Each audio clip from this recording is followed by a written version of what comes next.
قصة أم ستيفاني والشبح في منزلها. في عام 1983 انتقلت ستيفاني مع عائلتها إلى منزل قديم في بلدة صغيرة في ولاية ماساتشوستس الأمريكية.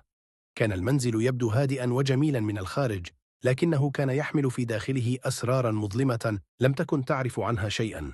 بعد أيام قليلة من الانتقال، بدأت ستيفاني تلاحظ أشياء غريبة لا يمكن تفسيرها. كانت تسمع خطوات ثقيلة في الطابق العلوي رغم أن لا أحد كان هناك، وكانت الأبواب تغلق بقوة ثم تفتح من تلقاء نفسها، حتى أن الأضواء كانت تومض بشكل متكرر، وكأن المنزل ينقل رسالة مجهولة.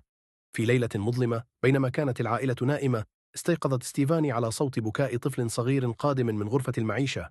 ارتعبت وترددت في الخروج من غرفتها، لكن فضولها دفعها للتحقق. عندما وصلت لم تجد أحدا، لكن صوت البكاء كان يزداد حدة وكأنه يقترب.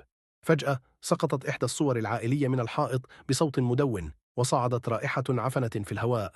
بعد تلك الليلة بدأت تظهر علامات غريبة على الجدران: خدوش عميقة أشبه بأصابع طويلة وحادة، وأشكال تشبه رموزا غامضة تضاء أحيانا بضوء باهت لا يفسره أحد.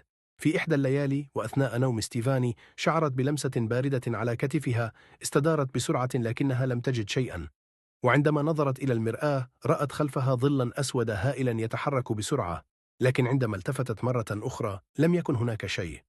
الأمر الأكثر رعبا حدث عندما بدأ ابنها الأصغر يصرخ في منتصف الليل قائلا بصوت مرتعد: الرجل الغريب واقف عند الباب، لا يتركني. حاولت الأسرة تهدئته، لكن كل ليلة كانت هذه الحوادث تزداد سوءا.